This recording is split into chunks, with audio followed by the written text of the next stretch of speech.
Hello, elegant listeners and viewers. Hello, elegant listeners and viewers. Hello, elegant listeners. Hello, elegant listeners and viewers. Greetings, gentle listeners. And welcome to Go, my favorite sports team. Welcome to Go! Go! My favorite sports team. And welcome to Go, my favorite sports team. Welcome to Go, my favorite sports team. And welcome to Go, my favorite sports team. And I'm Tyler Scheid, the host, the master of balls and holes, the one that is leading the charge to open up the world of sports to all of you. And today, you are opening up your sports world to me. Thanks to all of the wonderful people that are coming through on the Discord and going to bring their topics to the table. So let's go ahead and jump into it and find out what we'll be discovering.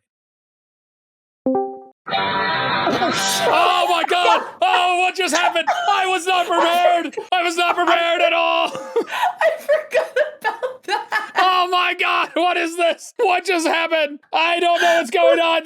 There's chaos here on gmfst. I have no idea what's happening. I have been startled to my rickety bones. Whenever I join a voice channel, I have a soundboard setting where it'll play a guitar riff. Oh my God, that scared the hell out of me. I apologize. Hi, my name's Cammy. You can just call me Cammy. My name's Liv. Just call me Liv. All right, we got somebody who's living and somebody who's camming. That's what we're getting out of this. Anyway, welcome to people to another episode with two new elegant listeners and or viewers and also mods. Wild how that kind of happened. But I decided to bring you two on for a very particular reason. And I would love for you guys to tell the story of what reason that is, because I believe it has something to do with swimming.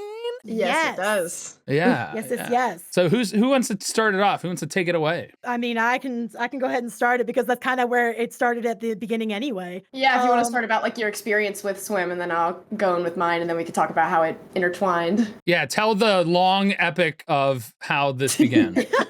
So basically, when talking about like sports, and you said like if you had any knowledge, I actually was a varsity swimmer in high school and college, and also just swam club for about 10 years before I did it in college. So I did like the club and varsity, and then also into school. And during that process where you go to college for swimming, there's a recruiting process. Basically, schools will talk to you. They'll call you once you are entering your senior year. They'll finish off during that summer right before and say, hey, I think you're pretty cool. I've been looking at your stats. I want you to come over. We're going to invite you out here so you can take a look at our school, take a look at some of the classes, take a look at our team, see what we do, and see if you like it. And once that deadline starts, schools have free reign to just kind of get into contact with you. That you can also reach out to other schools that you're interested in. And so I had been recruited by several different schools at that point, some of them in-state, some of them out of state. One of those schools was actually the University of South Carolina, which is where this kind of weird connection starts happening. and we've discovered this connection because of the podcast Go, My Favorite Sports Team, right? Yeah. Yes, we did. Yeah. You had asked about our knowledge. And so that was where I started. Yeah. And then, so you happen to meet somebody who's related to Liv? Yeah. Apparently during the time that I was there and being recruited, it was actually Liv's dad. It is my father. My father is... So in 2007, I was a wee little 4-year-old baby, right? And my dad becomes the University of South Carolina swim coach. So I kind of just grew up in this sporting environment. I am very not the sportsy one now, but I grew up around it. I've been there for the whole process. My dad loved swimming. This was not his first swim coaching time. He was a coach at East Carolina. He went to East Carolina, William Mary, stuff like that. So he's been swim coaching for a long time, and he spent the most time at the University of South Carolina. And I saw that Cammy had put, I was a varsity swimmer. I was like, oh, that's so cool. My dad was a college swim coach. And she goes, for what school? And I go, oh, the University of South Carolina. And she went, I got recruited to the they were recruiting me at the University of South Carolina. And I went, pardon? So I texted my father, right? Because my dad does not swim coach there anymore. He left it during the year 2021. That's when he stopped swim coaching. But I texted him a couple days ago whenever we figured all this out. I was like, hey, do you perchance remember somebody named Cammie being recruited quite a while back? And they went, oh, Cammie, yeah, I'm pretty sure they were like a distance swimmer. Yeah, and I was like, oh my God, you do remember that. He remembers when I used to swim too. Yes, That's he wild. does. So my favorite thing that I told Cammie is there is a massive chance that when they were there, either like swimming against USC or even probably when they were getting recruited, that little probably around the time you're actually getting recruited. I was You're maybe, probably right when I was getting recruited, because if he was there from it had to have been like in 2011, 2012. And I swam at that USC pool all the time because we had like club meets there. That's where we had our state championships all the time. That pool is where I went to my first zone meet is what it's called. There's wow. I thought you were about to say that pool's where I went to my first party and got drunk, and I was like, Cammie, this is a podcast. We don't need to talk about that. Not at all. Listen, Cammie, that's not sports. That's not sports. Well, there are technically sort of like beer sports that were covered at one point that kind of could be maybe sports. You know, that's actually really cool. Yeah, but I went to my first zone meet. I got qualified for my first zone meet, which basically is like you have state meets, which is like you qualify for states and then you compete against everybody that's in your respective state in different events and such. I was a distance swimmer, did freestyle, butterfly, IM, pretty much anything anyone didn't want to do is what I ended up doing. And so I ranked high enough on the placements in states to go to what's called zones, which is basically different states in your zone get together and they compete against each other. So then people who raced against in states, you all get to come together and compete for your state at the zone meet, which is so much fun. I don't know if they still do it anymore, but they also used to do t-shirt trading at zones. Yeah, so they'd have like different t-shirts for the teams every single day, and you got to trade shirts at the end of the week. And I remember that so distinctly because one of the teams, I don't remember which state it was, and I wish I remembered, but one of them had a Charlie the Unicorn, and that's why I remember it so well. Cannon Mountain, Charlie. Exactly. We're going to zones, Charlie. It's a Pterodon. Ah, they stole my kidney. Oh, they took my freaking kidney. That's so wild that he remembers my recruiting stuff because I remember that whole process. Meanwhile, I was just like, did you guys date? Yeah, oh my gosh, y'all, in the that chat. was a wild first question. Tyler asked to Cammie if she dated my father. I was like, I hope not. I was like, I would hope not. My father is almost 50 years old. And I was in high school. To be fair, my thought was not, oh, this is a coach-swimmer relationship, and there was no context of ages. I was like, oh, they know each other. Maybe they dated. That would be funny. You had no clue what recruiting meant, and that's A-okay. Oh, I know what recruiting meant, but I didn't know. Sometimes athletes are involved in the recruiting process, or it could have been like a younger coach, because I was coaching high school water polo at 23 years old. Like, gotcha. Tyler doesn't know what recruiting is. I also was a player coach when I was in college. I know what recruiting is. I was recruited. What do you mean I don't know? I have a master's degree. Whoa, that sounds like very accusatory. Well, but I didn't know if it was a specific like swimming thing, like, or in the sense of like recruiting was different for swimmers than it was for other sports. Uh-huh. So that's where my brain was at when we were talking about it. Listen. Fine. Hey, if it helps, I don't know what recruiting is. Well, now you do, Liv. Now you do. I knew enough about it because obviously my dad has this like amazing memory still knowing people back from like 2010 who he recruited. In all fairness, a lot of times coaches call the athletes, so there literally could have been a phone call between your dad and Cammie. But let's talk about the crazy coincidence of not only did that happen, but now you both are moderators in the same Discord for the same creators. The insanity of the full circle of the sporting world and how these connections can come together is like, you never know who you know or know other people and how much that stretches into life. And that's the coolest thing that I think came out of this from my perspective is like, I will have done something and go off somewhere and I'll meet somebody that it's like, oh my God, you played there? Like I met somebody who played at a local high school near me. He was an athlete at Sycamore High School. And I ran into him at a party and he's like coding for NASA now. And we were just both in the same area because we had mutual friends. And it's like, we lived within 5 miles of each other, like growing up. And we were like, what is this world? Dang. And so I thought it was a really cool thing of how like this whole connection unknowingly through sports,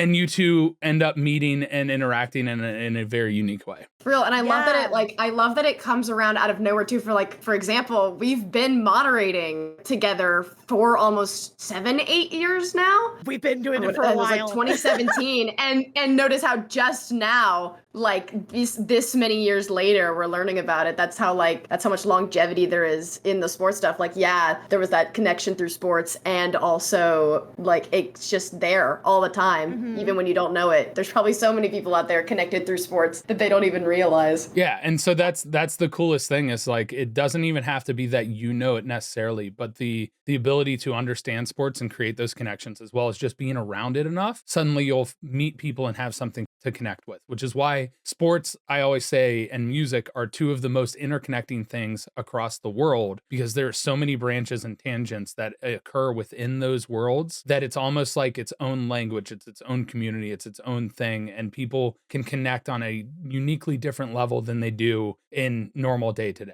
Absolutely. For sure. And it honestly doesn't necessarily matter what level you are either. Like once you have that connection of like different sporting events and stuff, it's insane how fast you just click with somebody. Like even in the prep time for all this stuff, I had put in one of the topic ideas of like, oh, what is the sport that you want to talk about? And so one person went, oh yeah, I'm rowing for Purdue. And I'm like, oh my God, that's so sick. Right?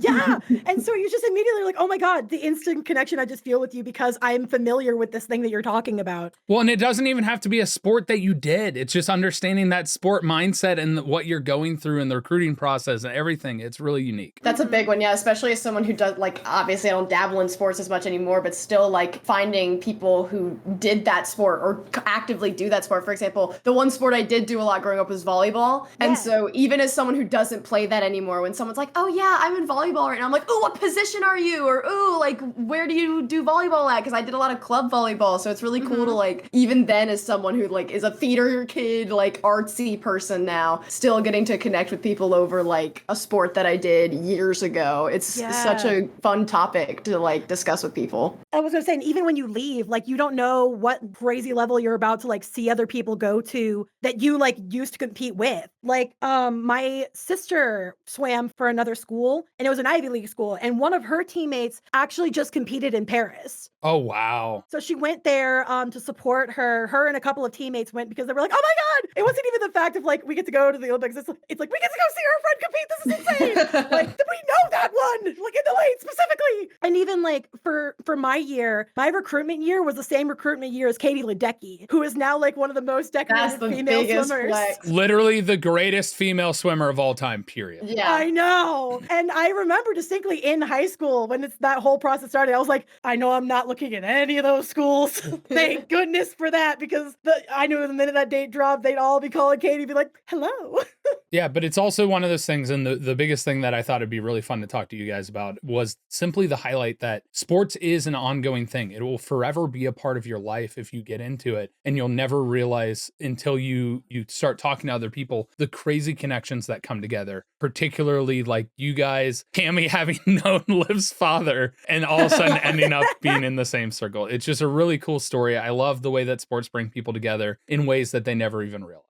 The world is so much smaller than you think. Thank you guys so much for sharing your story with me. It still blows my mind and it's so funny to me. Hopefully you guys build up a greater friendship because of it, because why not? Oh, probably. Heck yeah. Well, thank you guys so much. We're going to bring somebody else in. You guys have a good rest of your day. Thank you. You too. Well. Do we move? Yeah, I can't. Well, I didn't know if you wanted me to drag you somewhere else. No, we can move back into sporting's one. Thank you so much. Okay, thank you. Goodbye. Hello. Hello, my name is Morgan Lunsford, and over here we also have the Masters of Balls in Holes, I guess is the right one, Tyler Scheid. That's me. Yes. Hello, and welcome to a wonderful another segment of I don't know what to call this episode. The assortment of co-hosts. Yes. The replacing Markiplier. So what topic did you have for us today? I'm actually really curious. Yeah, so I actually had a few, mainly a few pertaining specifically to the NFL. I actually, whenever I listened, I was really clued in because I know you're a Cincinnati fan, and I know that it's going to sound crazy coming out of my mouth, but I'm a Steelers fan. Always have been, always will be. Listen, I don't even want to talk about. I'm not paying attention to football anymore this year after what happened last night with the Bengals and the Commanders. I don't think I'm a fan of football this year. The NFL is dead to me. Yeah, I was very, very shocked as to what happened because, one, I don't know how the Steelers are 3-0. My husband's a Ravens fan, which is hilarious too. Oh my because, God, AFC North cluster of heck. That's literally what the topic the number one topic is. I was kind of thinking of things, AFC North rivalries and how they've really shifted from the last couple of the last 2 decades, probably, from what was a Browns versus Steelers. The Bengals kind of had their own thing going, and then it's really shifted to the Ravens and Steelers are the two main rivalries of the AFC North. Well, in all fairness, to the Steelers, that's the perspective. To everyone else, everyone hates the Steelers. Oh, I know. It's kind of like the Dallas Cowboys where the Patriots whenever Brady and Belichick were kind of ruling the division there of everything. It was everybody hates them. It's just that the fan base kind of sees it as oh no, it's fine. Everything's great.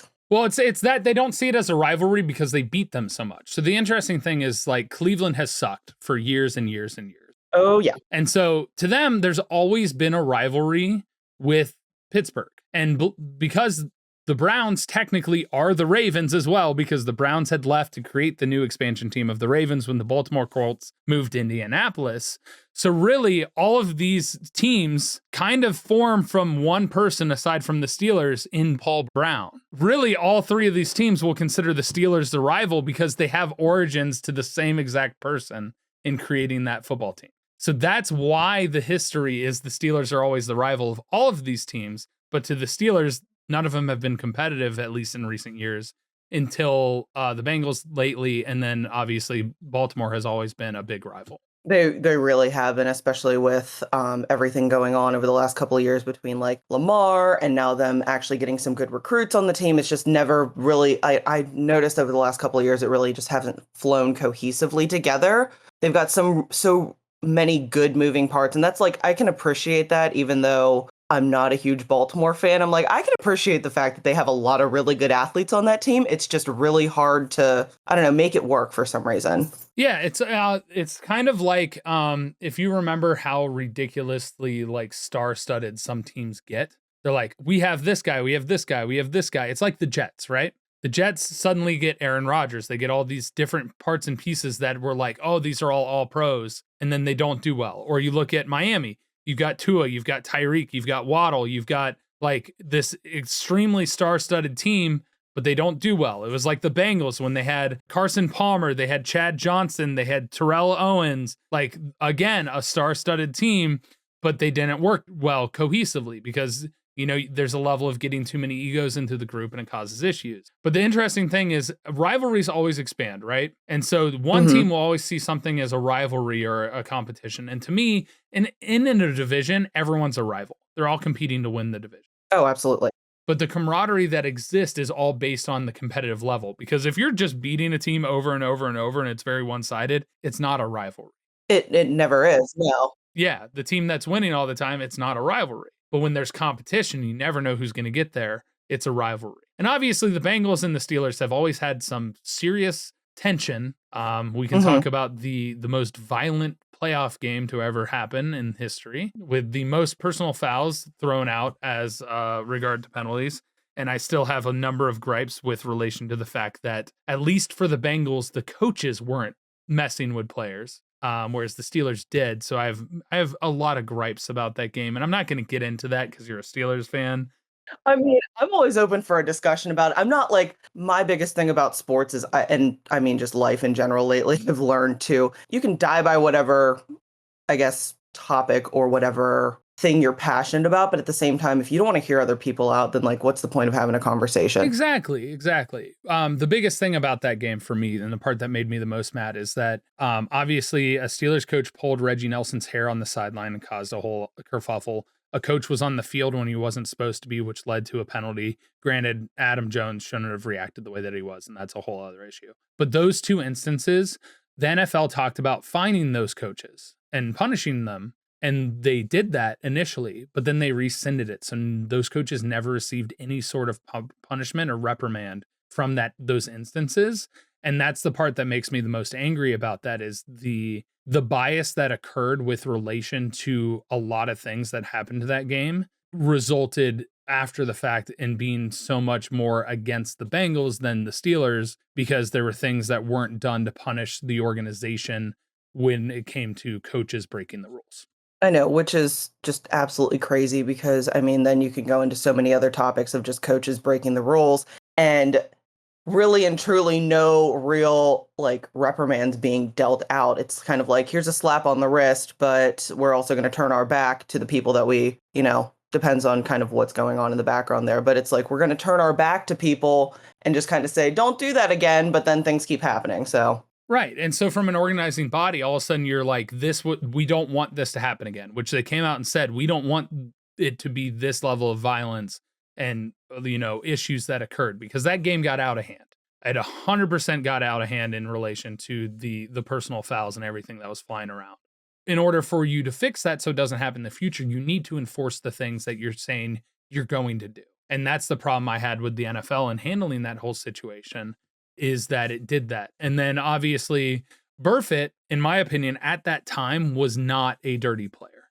He got a bad rep because he tackled, it was a very clean tackle of Le'Veon Bell, and Le'Veon Bell ended up getting hurt, or a number of issues that occurred throughout the year. And then after that, because he got labeled as such, as that violent player, it seemed to me that he stopped caring and started, well, if I'm already identified as that, I might as well do that. And then obviously he got basically kicked completely out of the NFL after one of the dirtiest hits I've ever seen in history. There's a level of like, you reap what you sow, and labeling is an issue that occurs even in schools today, that if somebody gets labeled as a troublemaker, then it's like, well, I'm already repped as that, so why not just be what I'm already being called, Oh my God, that happens all the time. Like I work for the community college that I'm currently finishing up school at right now. And I've definitely seen that where people, if they're labeled, and whether it's a sports team, I actually had a friend who did that where he called out another team on their crap while they were at an away game. And basically the other team ended up kind of like ganging up on the rest of them to just basically take it out on them when he's like, I'm just calling you guys out on what you've done. No, I even see that with students from this perspective of just people start acting like troublemakers and they're reprimanded once, but then they kind of just fall into, I guess, this personality type that you hate to see, but at the same time, they really kind of just fall into that. Yeah, it's like a self-fulfilling prophecy in its own. That's what it is. I'm like, what is the word I am looking for? No, you're totally good. You're totally good. When you're on the spot a lot, it's really difficult to think of stuff. And I forget words all the time. Oh yeah, no, I was just having a conversation with one of my coworkers about that this afternoon, of one, trying to, incorporate more intelligent speak into my daily vocabulary, because there's definitely sometimes that I'm like, I really should start talking more like an adult. And then there's other times that I'm like, I really need to start dumbing it down because people start looking at me like, what are you saying? So you're an interesting perspective when it comes to rivalries, right? Because you have, who was it? Your boyfriend or your husband is a Ravens fan? My husband is a Ravens fan, yes. So you live in a household where it's divided. You're a Steelers fan, they're a Ravens fan. How does that dynamic work on game day? Are tensions high, or are you usually pretty chill, or? So it really depends, because usually at least once a year we try and attend a home game, whether it's down in Baltimore because we're originally from Maryland, or if it's up here in Pittsburgh because I live about an hour outside the city. So it really just depends, because the mood can definitely be shifted. If we're in Baltimore, obviously the there's a lot more tension riding on the game because of the way that he feels about it. Pittsburgh, same thing with my perspective. But when we're actually at the house, for the most part, it's not like, how bad some people's rivalries can get where it's name calling and everything. It's usually, it's pretty chill in the household. But at the same time, it's also different whenever he goes to the bar that I occasionally work at and everybody surrounding him is Steelers fans. So it does get a little bit heated there. So do you think the environment is more of the thing? Does the environment affect your tension with him, or is it just because the crowd energy and everything towards them is already becoming a thing that energy creates this dynamic?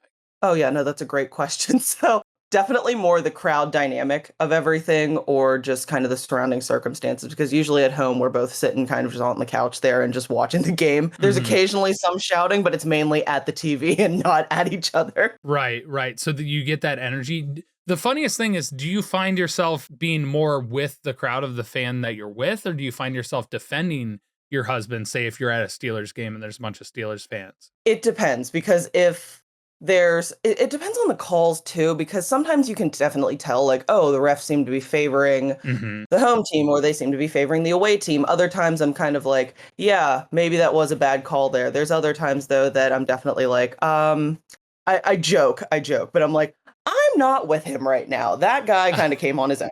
You're married 364 days of the year, except for 300 for you. It'd be 363 days a year because there are 2 days that they play each other. Exactly. And it gets really interesting too, because my parents are Steelers fans. So like if we ever are crossing paths, like we're at my parents' house, he's the only Ravens fan in the house, but they live in Maryland. So it gets really interesting from that dynamic too. That's fascinating. Yeah, because I've always joked that I could never marry a Steelers fan. As a Bengals fan, I could never marry a Steelers fan. I feel like I'd be fine with the Ravens or definitely fine with the Browns. I mean, that's both Ohio, and we're both, we live in our sorrows of sucking numbers of years. But like, it's a really interesting dynamic because how much sports fandoms cross over and how that can affect like interactions and relationships and stuff like that. So that's an interesting perspective that you have that I've never experienced myself. Yeah, absolutely. And I mean, it's the same thing out this way too, because we also have like Pitt and West Virginia nearby. Penn State's pretty close too. So we've been witnessing that pretty firsthand with all those sports rivalries too. And that actually will sometimes break relationships up here. I've seen it. And it's crazy how people let like literally a football rivalry come between, an actual relationship. Right. But you guys seem to be doing well, going strong. Everything's good. Yeah, absolutely. We just celebrated 3 years married. We've been together for a little over 10 years now, so everything is all good. Congratulations on 3 years. That's fantastic. Thank you. And getting through the fact that you're fans of two teams that in a lot of ways seem to hate each other. It's just a divided household to begin with whenever it comes to that, because I will say he's also a Caps fan and an Orioles fan. Okay. So really dedicated. Really dedicated. So yeah, I mean, I will be an Orioles fan off and on, but like if they're playing the Pirates, I'm a Pirates fan at heart because of that. I mean, also you can't get over that view of that stadium. But when I'm in Baltimore, if they're not playing the Pirates, then yeah, I'm definitely an Orioles fan as well. And then hockey, though, I gotta love the Penguins. Do you feel like you created a connection because you guys are both fans of sport in such a manner, even if it's different teams, that's something that you relate on and is a good reason for like something for you guys to have something to talk about or connect with?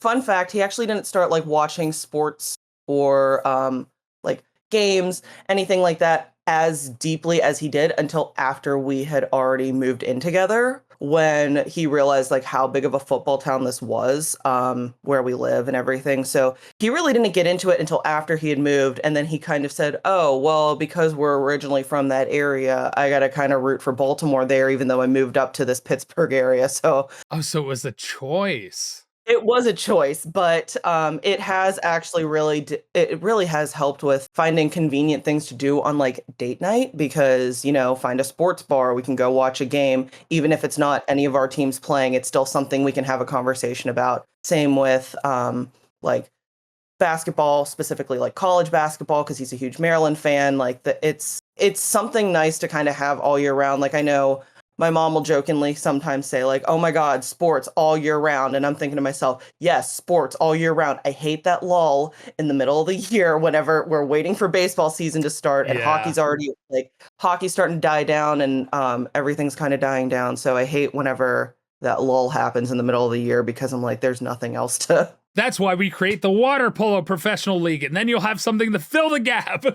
Honestly, yeah. Or, just really anything. But yeah, water polo is really interesting. And I know I've listened to like the episode where you guys talk about it, and I'm like, I can't believe the amount of core strength you guys had to have for everything is crazy. Legs, core, upper body, endurance. It's tremendous. But that's really fantastic. I love hearing your perspective on your relationship with the revolving around sports, despite the rivalry, talking about how things have changed over the years. And that's really fantastic. So thank you so much for coming on. This was a very interesting discussion. I really enjoyed this. Absolutely. I will say as well, I have been a huge fan of you guys for years, and it's been such a pleasure getting to talk to you. Like, I never thought that this would actually happen in my life. Well, you stood out, and I was like, this one, I'll grab them. And there you go. I had no idea it would be a Steelers fan, and having a cordial conversation with a Steelers fan, as much as sometimes it's difficult being a Bengals fan, I'm glad that it happened.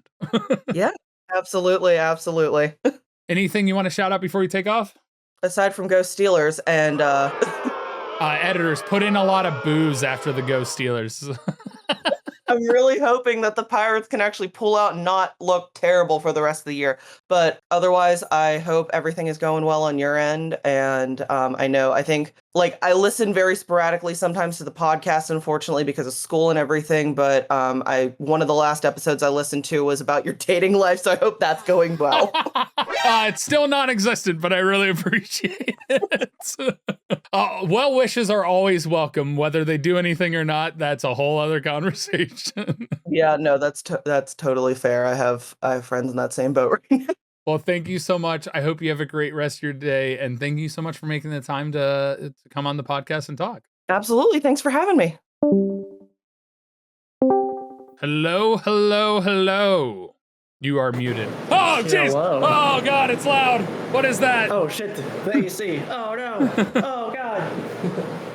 Oh, it sounds like a jet engine behind you, my guy. I know. It is insane. I'm Nunskis. I'm here with Tyler. Yeah, that's me. I'm Tyler. What topic do you have today, Nunskis? It's good to have you here. Welcome to the podcast. Thank you. Very personal and close to the heart sport for me. Cross country. It's distance running in general. Okay, yeah. I respect the hell out of cross country runners. I can't run distance worth my life, but I have a number of friends who ran cross country, and it is a very difficult sport. It's one of the most accessible because you grab shoes and you run, but it is definitely one of the hardest. It's so much discipline to be able to just go for that long. Right, but it's not only the fact that you're running on track, right? Because running distance on a track, you're on a flat, controlled surface, something that's normal, easy. It's consistent. I wouldn't say it's not hard. It is hard to run for a significant amount of time, period. But it is something to be said about what cross country does is it's very much a lot of the courses is trail running. You're going to have routes. You're going to have different turns. There's a lot of obstacles. You could run into wildlife. There's a number of things that can happen. There's also it's open air. There's not an indoor cross country really. It's always something that's more along the lines of the elements are going to be there, whether it's hot and humid or cold and chilly, or it's rain the next day and there's mud, there's slicks. And also there's a level of elements where it's not always monitored. So there are nudges, there's bumps, there's a level of pushing each other that can happen. And it's basically like a giant road race. There are rules, but rules aren't easily enforced because if you're running through the woods, there's not going to be an official watching you. And to cover the amount of distance that a cross-country route is, which sometimes there's point-to-point cross-country races and there are ones that are circuits where you'll run multiple laps along the course with sometimes different laps have a little bit of a different outcropping as well. It's not a sport that I particularly did, but it is something that is very unique in the aspect of the elements that exist within it. Yes, it is as simple as somebody would say is running, but there's a lot more to it. Yeah, definitely. My worst race condition-wise was a 1 lap, 3-mile course. It had rained just the whole entire day and night beforehand. It was about 40 degrees. It was snowing. My team didn't have matching Under Armour, so we couldn't wear anything under our usual outfits. Oh, snap. So you actually have to have matching uniforms. So if you don't have something matching, you can't wear it? Yeah, if Oh my God. we were going to have Under Armour, I think we all had white, and one guy had like slightly gray, and the refs were like, nope, can't have that. Oh my gosh. That seems like a ridiculous rule. Like Yeah, that should be allowed just simply for health. exactly. Because I can't believe they ran that race. And it was a brand new course, and no one knew it. Like you said, everyone's kind of in the starting area, but it goes immediately up a hill around a turn into the woods. And it's woods for 1.5 miles. There's no one back there. It turned to gravel at one point. The girls ran before the guys, and about halfway through, there's on the gravel, steep downslope. And there was a girl who tripped in the race, and she was just laying there. Oh, shoot. And there's no one around, so me and a few others helped pick her up and get her going again. But yeah, after about 1.5 miles, you just emerge from the woods and finish the race. But it was so cold. Snow was beating against us. Everything was like muddy but frozen. And yeah, I found all kinds of courses of like nothing but hills. I'm now living again in Illinois, so we had a lot of flat stuff too. It's almost like being on the track. It's just flat. There's nothing but the wind and the people around you. That's what you're working against. Well, and that's the most interesting perspective of cross country, is because even if you grow up in states, say like Colorado or California, we'll do California because it has the most diverse environment of all of the states in the US, just because of how much it stretches. Like going to the state championship in California, based on where it's located, like people who run in the mountains would be great at certain things versus people that run in the desert, or people that run in the heavily wooded areas in California or stuff like that. There's such a diverse environment that when you go to a different track, there's advantages and disadvantages based on what that track actually is. And also, like, I mean, there's a level of team aspect because everyone's running the same race. So you kind of looking out for each other. But at the same time, like, there's a competition aspect where you're also racing to get your best time. And a lot of times you're racing against your own time per the course, for course record, your own personal best. But at the same time, you're also going to be rubbing elbows on sometimes these really narrow pathways between trees through the woods, and things can happen. And if there's nobody monitoring, like you said, the girl who was laying on the gravel, like, accidents can happen and people can get left and stuck somewhere until somebody comes searching for them. Yeah. Like there's an element of danger to cross country that a lot of people don't think about. Danger to, I mean, I've seen people like trip on a random route and fall down a hill. To some guy we were starting on the road, a guy shoved me into a car. I had to duck under like the car mirror. We were all shoulder to shoulder. I watched someone get bumped into a stop sign and like smack their faces off of it. Anything can happen. Well, and cross country running obviously started to exist so many years before, in the sense of just being able to like send messages to other people. A lot of times in war, the early scouts would run to be able to let somebody else, oh my gosh, this country is invading or this is happening. And in fact, the first actual competition of cross country started in 1876. The English Championship was the first national competition in 1876. And now there's the International Cross Country Championships that started in 1903. Like, cross country dates way back when, and even before it was a sport, people were traveling and trekking cross country to begin with, just to be able to, find their own home or find a new place or different things along those lines. That cross country is embedded in history in a way that a lot of sports aren't, because it's so simplistic, but it's also extremely gruesome in the sense of like what people have to put their body through with different environments and things like that. Yeah, the discipline required for it is, and especially if you want to, constantly be improving, getting that better time, getting a state spot, getting, to continue improving, rather than some people want to do it just, they're like, it's an easy sport for me to stay in shape and keep myself accountable. Even that still requires so much like discipline to stay in it and not just quit a mile into the race because it's hard. And it's also uniquely different from like marathoning, because marathoning is often done on roads. In fact, always is done on roads, whereas cross country is often done on trails. I knew this, but I didn't know the date until I looked it up. In 1838 is when like the concept, I guess, of cross country running started at Rugby College in England with a 12-mile race. You talking about the Crick Run? Crick Run, yeah.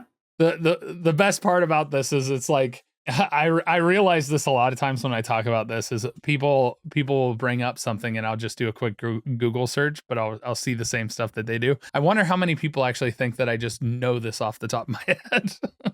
Oh yeah. I mean, I know a lot about the sports off the top of my head, but like going into the history and the facts of that's a whole different ballgame. I'm not a historian, but you're not reading off like your thesis paper every episode. I mean, if I did read off my thesis paper, it would be about pay for play in college athletics and why we're having such an issue all of a sudden with lawsuits and everything else with the NCAA. But that's a whole other thing. And that's a super niche thing that it's hard for me to talk about on GMFST because it's impossibly complex to understand the aspects of it with relation to this podcast being about non-sports people learning about sports. Yeah, there's no like entry level to kind of talking about that. Yeah, it's like you have to understand that, and then it gets into the nitty gritty of like business relationships and what defines an employee-employer relationship, as well as rights of the employees or the relation to scholarships and contracts and how it relates to, is it a contract for hire as opposed to a scholarship agreement? Like there's a lot of legal ramifications that go into it that get into, I guess, murky waters in the sense of normal critical thinking processes if you haven't studied it. But cross country is an extremely awesome sport. I would love to cover it more. It's a great perspective. I love that you brought that to the table. I mean, it's something I did not necessarily expect. I actually had somebody do a puzzle, like jigsaw puzzle racing primer, just like a couple of people I talked to ago brought up that because apparently it's happening right now. We'll definitely dive further into cross country, but that's fantastic. What was your experience with cross country? I mean, it was near and dear to your heart. It was important to you. And this is a unique perspective that you're going to bring to the table outside of the sport. I want to know how you got into cross country and why it's so meaningful and why you wanted to bring it up. I started in 5th grade. That was the earliest you could get in. It was my best friend's dad that was the coach. I had done soccer 1st grade through 4th. And in 5th grade, only 2 of us signed up for soccer. So my school stopped doing that. And my best friend's dad coached cross country and my other best friend was going to start. So I was like, well, I guess I'll join in. All my friends are doing it. I grew up on a farm with like 100 acres of pasture. So I was already used to like, I don't know what to do. I'm going to go like walk or run around, whatever. My mom was like, yeah, it's just running. I was like, oh, I can do that. Went to the first practice, absolutely died. Was so exhausted. I went to bed at like 6 p.m. that night and slept all until I had to get up for school the next day. But I don't know, something my parents were like, so what'd you think? I was like, you slept for like 12 hours. I was like, I feel great. I love it. I can't wait to go back today. Once I had my first race, our first meet, I still remember that meet. Like I remember crossing the finish line, looking up, seeing the clock say 20 minutes, 12 seconds for a 2-mile race and feeling that's when like competition started to really like seep its way into me. I'm like, oh, I'm competitive. Like I saw who was around me when I finished. They're like, all right, next meet, if they're there, I'm going to beat that person. That's my next goal. Beat that person. And that carried on all through my senior year of high school. Because we were in such a small farm town area. We raced pretty much the same schools all the time. Mm-hmm. You kind of grow up with a lot of these runners and you watch each other improve, but you're also like, dang, they beat me by 20 seconds this race. Like I'm just going to keep working harder and watch for them, the next race if they're there and kind of keep them as your marker. But then you also have like, in high school, had a pretty like moderate sized team, 10 to 12 people. And we were all super close. It was a super small school. So we were all very close. It was really, none of us were close to each other during runs. Like in times we were all over the place. But, during the practices, we would kind of group up a bit more, talk to each other, pump each other up. Before the race, we'd all have a meeting and we like support each other, cheer each other on. If one of us finished before the others, the first thing we do is go to the sidelines, hunt down where they are still running, stand there and cheer them on, run along the side with them if they're getting tired.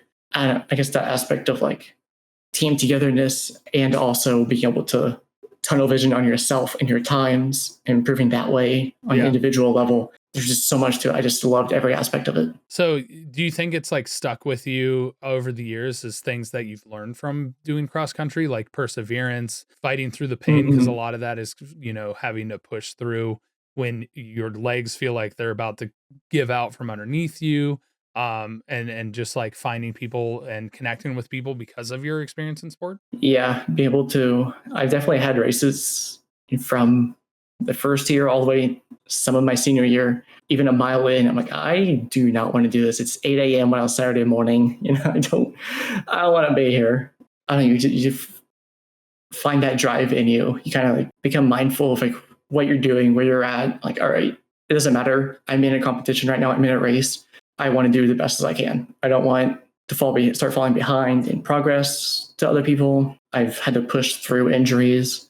One injury in junior high took me out for a whole year, and that devastated me to have to miss a whole year. And as soon as I was able to start running again the summer before the next year, I ran miles and miles to get myself back to where I wanted to be. Not even I didn't even really sit down and be like, I want to get back to this level. It's just kind of natural. I was just, all right, I can go. I'm going to go outside. I'm going to do 2 miles today. It just kind of became my whole personality, so to say. I mean, you learned a lot. You learned how to deal with struggle, deal with, you know, the difficult times that you had, you know, whether it was injuries or even dealing with pain or suffering, or maybe you didn't perform as well as you thought you should have, and finding a way to persevere and push through that. So there's a level of life skills that it sounds like you gain from being able to be a part of sport, and in particular cross country.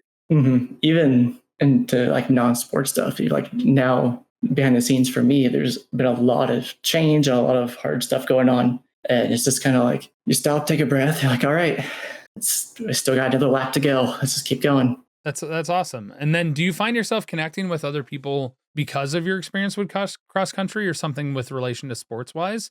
Like somebody you never thought you'd talk to or interact with, or suddenly you brought up something and recognized like somebody else's cross country shirt or something like that and struck up conversation?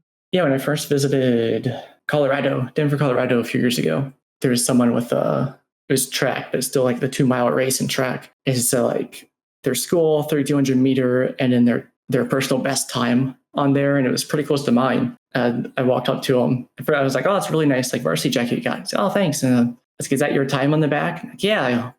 You beat me by like 10 seconds on your PB, and that led into this like a whole. We were just like in a random coffee shop somewhere in outskirts of Denver, Colorado, and I struck up like a 20-minute conversation with this guy.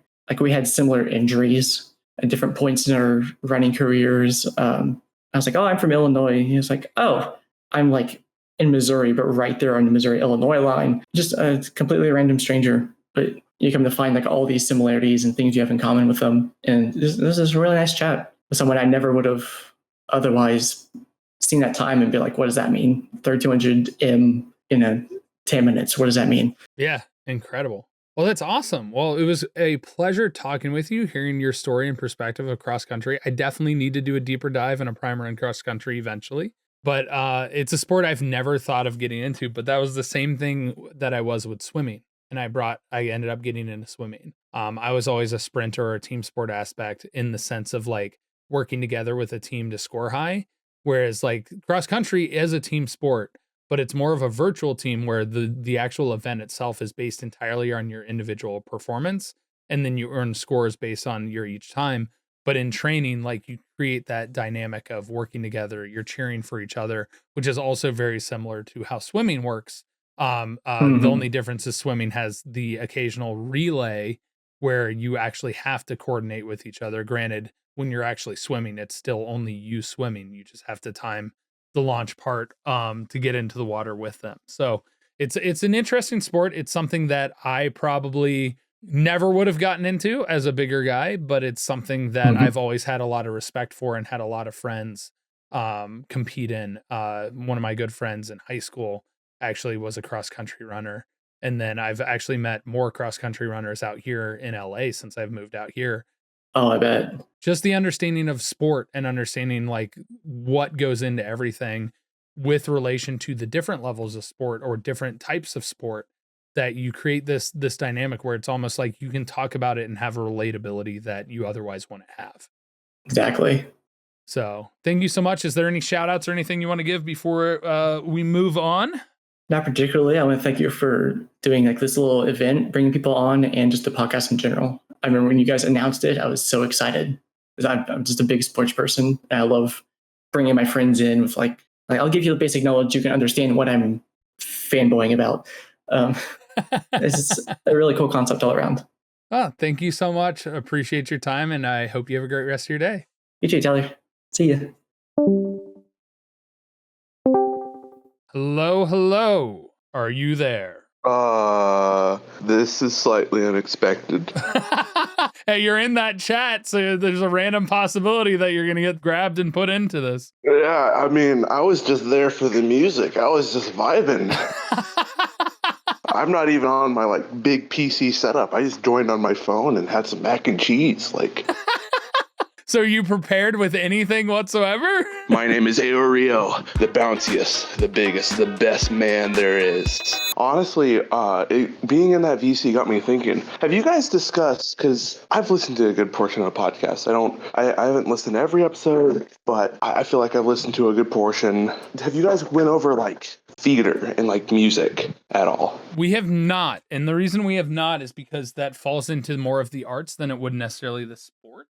Does it? Because there's a lot of different like forms of theater. There's a lot where you're like moving around, different sorts of arts and stuff like that. Would any others be considered more of a sport than others? So the interesting part that based on how we have defined what will fit into a sport is there needs to be a clear organizing body that decides a structure, right? And then the scoring, in order for you to be able to decide who a winner is, needs to be objective to the point to where if you did the same thing and changed out who was watching or who was judging, which some judge sports do a really good job with criteria, like gymnastics. There's like a score sheet. They're doing this level of difficulty and then they have their deduction. So it eliminates bias. So the artistic expression that comes into it, because we talked about marching band, the episode that will actually air Thursday, we talked about why marching band isn't a sport. And it has to do with the fact that there's going to be a level of cognitive bias due to the fact of like favoritism towards a style of music or a certain formation or something along those lines until you get to the point where you can really showcase it's repeatable to where the result would be the same if the exact same things happened. That's where it becomes less classified as a sport, which is where like a lot of art forms fall into an issue of like music competitions, unless they're all doing the same exact song, which frankly would be boring. And scoring them entirely based off of that. But even in that, it eliminates artistic expression with relation to it, right? So it's just based on can you hit these notes and the structure of it, which to me then takes away from the aspect of the creative process that is involved in music and theater, to where it being defined to the point to be considered a sport would eliminate the whole purpose of the music and theater aspect. Working to become classified as a sport would actually be a drawback, in my opinion, to music and theater production. It also probably would make it so that a lot of other things would have to be classified as a sport if you considered the musical arts and just the arts in general as sports. Right, which is why I came out and claimed that chess is not a sport, because that opens the door to so many other various strategic board games that have finite possibilities. You also classified that cheerleading wasn't a sport, correct? Competitive cheerleading is a sport, but there's a unique perspective with relation to the difference of cheerleading at like football games, the stuff that we traditionally view as cheerleading, versus cheerleading in the competitive aspect. And I need to do a deeper dive in cheerleading. I'll be completely honest to get into competitive cheerleading, because to me, competitive cheerleading with the tumbling and the different formations that they do where they like throw people in the air is what I view as true team gymnastics and team tumbling, as compared to what is considered a team in gymnastics, which is all virtual based on individual performances, where you get a score and it contributes to this team score, but really they're not working together in the actual physical process of the event. Yeah, that makes a lot of sense. Yeah, the reason I brought up the topic is because I'm gonna be honest, I woke up 12 minutes ago now, completely forgot about this, was supposed to get something ready, and then just joined the VC. It's like, well, I might as well just go in and hang. No, this is a great topic. This is an interesting topic to bring up. Yeah, thank you, Tyler. This is very unexpected, but yeah, it's still incredibly unexpected. I don't, You want to know why I chose you? why? Your profile, the way you have your Spider-Man, it just stood out. And I was like, oh, that's cool. I'm going to grab them. Me and my boyfriend recently got really into Spider-Man and Deadpool to the point where he's been sending me a bunch of profile pictures to change into. Oh, that's awesome. And it just worked out. So you can thank him for it, I guess. Yeah, I'll tell him, but he's sleeping right now. Thank you so much for bringing up that topic. And I hope you enjoyed the rest of your day. Sorry for the sudden surprise, but I hope it was a good one. Hello, hello. Hello. My name is Tiger Lily. You can also call me Lily or Lillian. And today we are going to be talking about social good in sports. So with this topic, is this something that's really near and dear to your heart? Is this something that you've experienced? Why this particular topic? I think it has more to do with what I wish would have happened versus what ended up happening for me. Although I will say it also has to do with I see so much possibility with it. It's something that I feel like is very much at the core of what the soul, if you will, of what sports is, especially really accessible sports like soccer and basketball, I will say as well, because they're things that just about anybody can do, and as long as they take the time to do it, and and there's definitely sort of that monetized side of it sometimes where you have the scouts and stuff, and just like with everything, it kind of gets industrialized. Yeah, it's actually a topic that Bob and I talked about on the episode that airs this week, actually. I'm excited to hear that. How the industrialization of it became, because sports initially, and this is something we talked about, it was like the enrichment of the education. Sports were offered in schools in order to give greater enrichment to the education process, much like the arts do. It expands horizons and it opens doors and it teaches things that otherwise don't get taught. Absolutely. And it presents opportunities. And since then, the system in which we live in today, it's become so much like capitalized as far as monetization and stuff like that it's no longer makes sense for it to be tied to like footballs and basketballs are no longer enriching. In fact, they're somewhat taken away from the educational system, especially in Division I college. That's definitely something that as a mom, I get concerned about. I watch that kind of development and it makes me worried because things like arts, and I'm going to use art here because that's something I understand a lot more than sports. Like you guys have taught me a lot about sports. You especially, obviously, because Mark sort of, he does his goofy, but and I appreciate sometimes the way that he has you slow down with explaining things because my brain is very similar.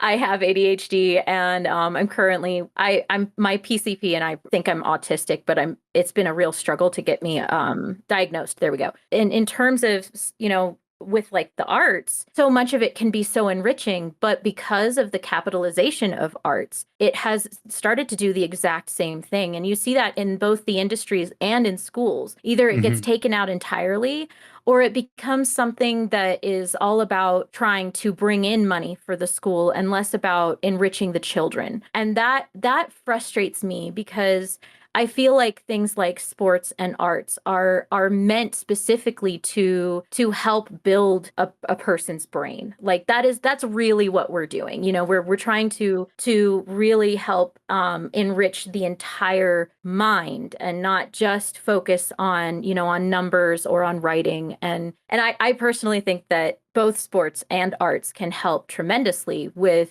academics. I think that there's something that can, I mean, for instance, music is something that when a child learns how to play a musical instrument, oftentimes that will help them start to understand other concepts like language because they align so much with those kinds of parts of the brain, I mean, it opens the creativity process because there's a level of where the educational system is in that it's teaching for you to expand upon it. A lot of times it's pre-collegiate. So there's focus on testing and scores. But there's something to be said about creativity, because that also lends itself to critical thinking, which is something that both has to happen both in the arts as well as in sports. There's a unique tie over in the brain of how those interact. Plus, there's a whole tie into the endorphin release in people's brains when it comes to art, both viewing and creating, and as well as with sport, and also an outlet for other energies that may be negative energies. For example, like frustrations, angers, things that let you release that in a much healthier way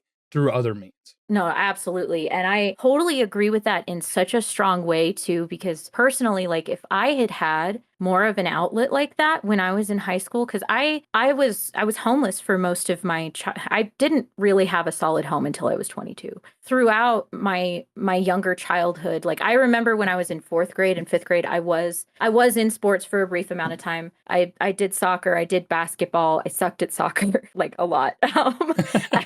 My mom has a picture of me somewhere where I was I'm just standing there with my hands on my head, like looking very worried and staring downfield. And that's basically what I did the whole time. I was never anywhere near the ball. I was a defender, but I didn't really help at all because we had a really good team. There was a specific girl that was really, really good, and she was good on basketball too. I remember passing her the ball a lot when I would steal it when I was in basketball, but she would always keep the ball way down at the other end. So I would just be, worried about whatever was going to be happening down there. But after elementary school, I didn't really do sports at all. And part of that was the clique mentality. I was a weirdo, if you will, quote unquote, So you were a little ostracized by what would be considered like the jock clique of what exists back then. Yeah. And I mean, you and I are about the same age. And we probably wouldn't have been hanging out at the high school level, because I was in the goth crew. I was like hanging out with the punk kids on Smoker's Corner and playing hooky. And a lot of that was just because I was so angry all the time. Like, I'd spent most of my childhood. The one place that I could kind of call home was some family friends who had invited me and my mom to stay with them. Their mom, and she actually passed away in 2022, but she had invited me and my mom to stay with them, and they didn't have any running water or electricity. They didn't have they had a fire, like a wood stove to keep warm. So like my early experiences with sport like stuff was hauling water and chopping wood and running around in the cinders, because it's in the black cinders. You can actually see it in my Most Elegant Unboxing video on my YouTube channel. But like it was a beautiful place to grow up, but there was very limited things that we could do. So kind of like the first sports experiences I had were like running in the hot cinders, because out there you can't wear shoes. If you wear shoes during the summer, the hot cinders get into the shoes, and so then they're just held up against your skin. So if you're going to play outside, you play barefoot. And we had this game where we would run from shadow to shadow. Oh yeah, to get into the cooler spots, yeah. Yeah, and it was sort of like playing tag, but it came with there was the burning cinders, and then there were also all of these goat head thistles. And I think at one point we even had sort of a like a tally where like if you whoever got the most goat head thistles lost, because they would just get stuck in your feet, and it always hurt so bad. But that was sort of like those were our games. And then of course, like you play swords and Lost in the Forest and stuff like that with sticks. And we used our imagination. We climbed a lot. Rock climbing was definitely one of the things that I did a lot as a kid. Would you think that like if there was better outreach, better organizations in the youth level and stuff like that for sports, that maybe you would have latched onto sports a little bit more? I do. And I think that if it had been, a lot of it is also that I think that there's not enough variety, because at least not at that level. Like I loved what you were saying about water polo. So many times you've said stuff about this, about how there's not enough water polo teams at the high school level. Well, even then there's not even like enough community pools. There's a reason why so many kids don't know how to swim growing up a lot of times in inner cities or areas like that, is just because there's not a lot of those resources out there for somebody to find something that they could latch onto and enjoy that isn't your traditional like, oh, big boy football or baseball or basketball. Exactly. No, and I completely agree with that. And I feel like, for instance, I'm really intrigued by hockey. I know the cursed sport, but It's not. I love hockey. It's just I know I'm teasing. I'm totally teasing. but I'm really intrigued by hockey. I've always found it really interesting. I know you're gonna ask. You usually ask like, what's your favorite sports team? And mine doesn't exist anymore. It's the Arizona Coyotes. oh, so it's the one that moved that I was. Yeah, You were. Yep. So. that's really funny. That's actually really funny. So I have like I don't have a favorite sports team anymore. Unless you count like my daughter's team at her school. But Oh yeah, it can 100% be a youth program. yeah, and I mean that's very much brand new and she hasn't joined yet, but I'm sure that I'm gonna like I'm really hoping that she goes into soccer, because she was talking to me yesterday about soccer and how excited she is. I don't really let my girls listen to the show that often just because it does tend to get a little racy. For You know, I will blame Mark for that. Okay. Because he brings that out of me. I'm usually a little more reserved. I don't curse that much. So, that's on Mark. I'm going to blame Mark because he's also not here to defend himself. So that's all Mark's fault for the tangents that he brings up about various different things. I feel like I'm sticking to the facts most of the time. And then he comes up with something and I just build on it, Well, and I'm not attacking, I promise. Like it's hilarious. I have to say it is hilarious, and oftentimes like it gets me really, because because I'm ADHD, I have a tendency to zone out when you get into some of the more structured stuff about sports, which is actually something that I had been thinking about, because I love, personally, I'm a story person. I'm a big story person. I have been building my own sci-fi fantasy universe since I was 12 years old. I have stories that I've written from it. I have a book published, but it's sort of like the beta version. I'm rewriting it right now. But and because of that, like I really love it when you get into the history or when you start talking about specific people. It's honestly why I want more guests on here to talk about their experience growing up with sport. And I also think that one of the biggest things is when you brought up social good in sport, I was thinking about like what athletes do for good. A lot of times when people think social good with sport, they think of what athletes do outreach or do charities or something else. It sounds to me like your intriguing topic about this is more about creating more sports programs as a part of creating good for the youth and for people to discover things that they're passionate about at a younger age and have opportunities with better coaching and discovering new and variety of sports. Absolutely. And especially, I would say, in places that struggle. I would like, I mean, growing up just off of the Navajo reservation, like I knew so many kids, and I mean, so many kids who were incredibly talented, that were really good runners or really good basketball players, really good soccer players. Oftentimes they were Native or Latino. And I mean, I myself am Latina, but many of them just, even though they had so much talent and ability, it just ended up getting completely buried by the social structures and the weight of poverty. Really, that's the main thing is poverty, which then leads to the lack of opportunities. And I think for me, that's definitely where I would want to focus on if I could.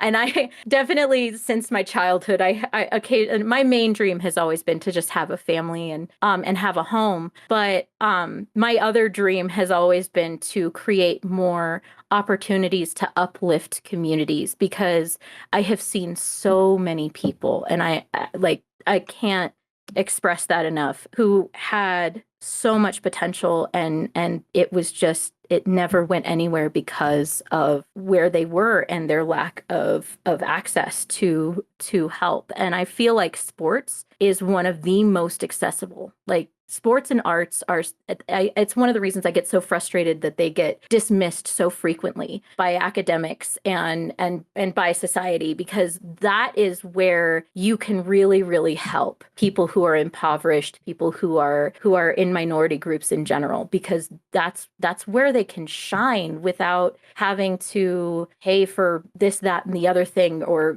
tutors or whatever it is, academically, because academics is hard. Just maybe that's just me, but personally, academics is hard. No, and that's fair. And I think that also with this topic that you want to bring more of these groups out there, I think opening up the door for people knowing there are a vast majority of other sports that they've never heard of, which is what the goal of this podcast is, right? It's to open the door to people to be able to discover sports, whether they don't like sports or never been around sports. But ultimately, there's actually so many groups and so many programs that are out there that people don't know about because they don't know to search for that sport, because they only know of the football and baseballs, and they're all of a sudden their kid or they're not interested in those sports. And all of a sudden it's like, well, what are they interested in? Trying to figure that out and find other sports, or even being able to find a group. For example, somewhere in Arizona, there's a curling club. I did not know that. That sounds so cool. But that's the thing, is like, unless you know to search for that sport or search for that thing, you're never going to know, because some facilities are harder to have. Or like the concept of community pools. It even comes into the point of like when people are doing voting or different stuff on funds and where funds go, they don't know what some of these things mean, what it gives them the opportunity for, what a community pool could do, and why funding that and keeping those open is important, right? Right. Or like access to certain types of courses too. One thing that because I ended up finding out later in life that I'm really good at archery, just naturally. I bet you there's an archery club near you. I would love to look that up because it's fun. Like, I find it genuinely really fun to shoot a bow and arrow. Being somebody who's really into like sci-fi and fantasy, I also, as I'm shooting the bow, I'm like, yes, I am an elf. I am Katniss Everdeen. Yes, exactly. I was more leaning towards Legolas, but I'll take Katniss. That's fine. Listen, it's the one that popped into my mind. Okay, That's fair. Katniss is a gorgeous example of a powerful female character, so I don't mind. Obviously, I'm happy. I am happy with what I have. I am happy where I am. I am so grateful for all of the things that are in my life. I mean, it's not like we're living like royalty, but we're comfortable. And when I compare where I was as a child to now, I am so much better off. And you're trying to give your kids the opportunities you didn't have. Yes, I think that's really where this stems, because they are already much better off than I was as a kid, but I still want to get that further. I want to give them more ability to find like whatever the thing is. And of course, we know as adults that there isn't really just one. None of us really just have one thing that we're good at and we really love. There's usually multiples, and that's part of being a fully enriched human. And you taught me more about that than I'd ever really realized was possible in terms of sports, because when I was younger, I dismissed sports so much. I was one of those, sports ball kind of people. Yeah. I sort of, but I was intrigued when you guys started GMFST, and so I started listening, and I have learned a ton, and it actually really influenced me as a mom to start sort of nudging my girls towards sports. And my youngest is now like really interested in gymnastics, and we're trying to get her into a gymnastics group. And my oldest is starting to get intrigued with soccer. And I try not to push them too hard, But you nudge them towards things they're interested in and overcoming the barriers to entry that exist due to other things. Well as nudging them towards things that I know will enrich them. So it's like I always tell them, I don't care what sport it is, but I would like you to look around and try to find one that you like. That's so great and so awesome. And I'm glad that in a lot of ways, the podcast has opened you up to recognizing other sports that you've never even heard of, even if sometimes I call them not sports, like chess. And my oldest she wants to throw hands on that one, just so you know.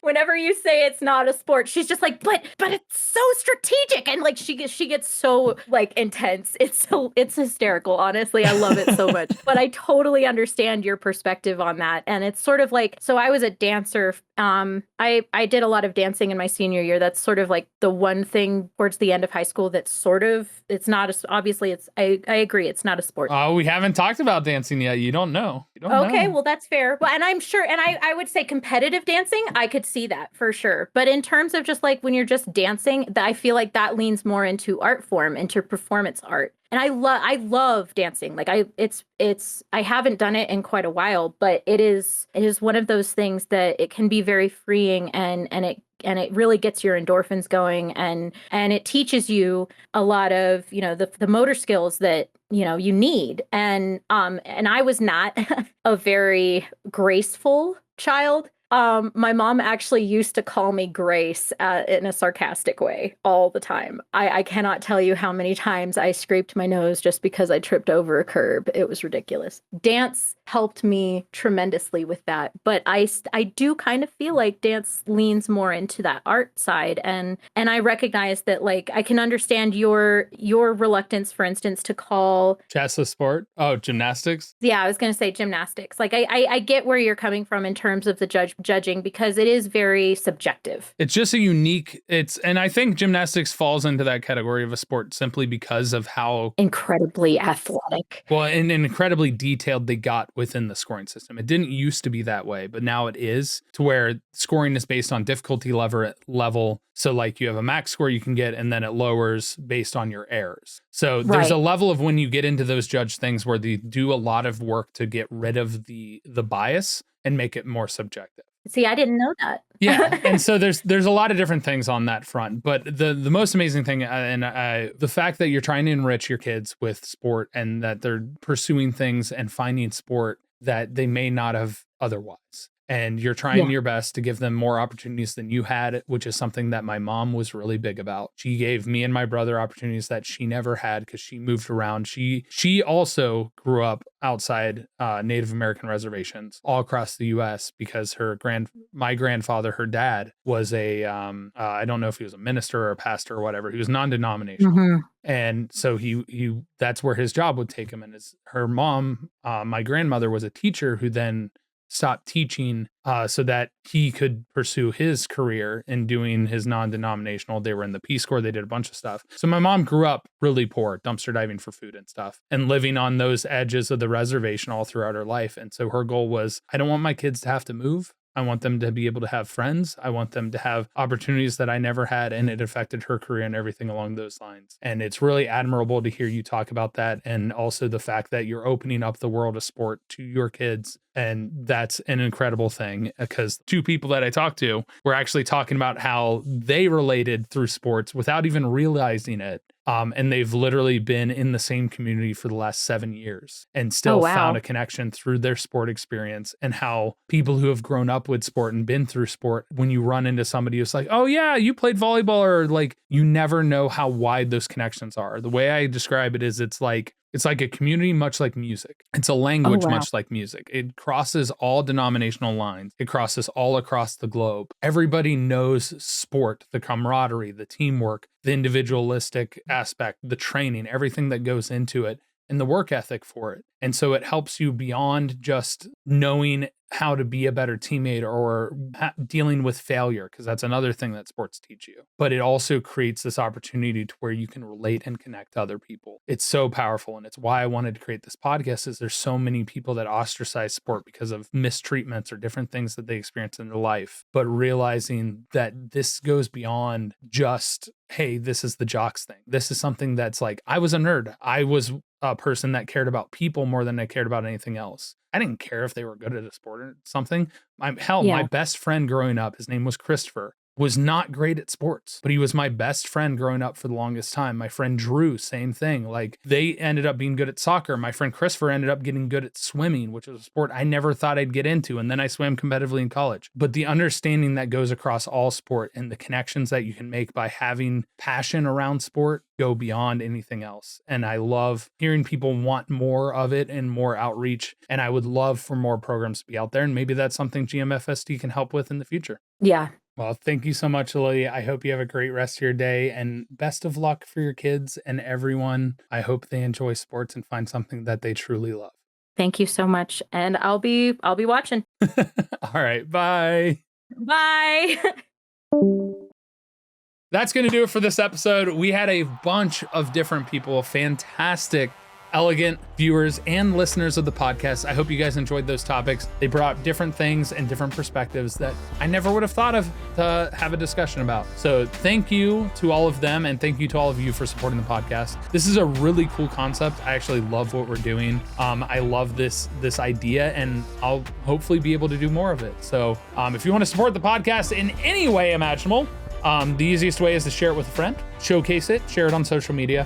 Those things are free to do and help us tremendously into the growth of the podcast. And as numbers continue to grow and we get more elegant listeners, maybe it'll attract more people to want to come on as guests, which also will help the podcast grow. In other ways you can support, you can go to our store at store.gmfst.com and get some fantastic, beautiful merch to support the podcast everywhere you go. Go to a sports game with the iFinger Sports Foam Finger, or the hat, or the shirt that's the GMFST athletic department. There's a bunch of stuff. You can wear it and sport it anywhere. And if you have any jacuzzas or questions or episode ideas you want to throw our way, and especially news, go to the subreddit, reddit.com/r/gmfst, and that's where you can do that. So reddit.com/r/gmfst. Thank you guys so much, and we'll see you in the next one, or at least I will. Who knows when Mark will be back. Bye.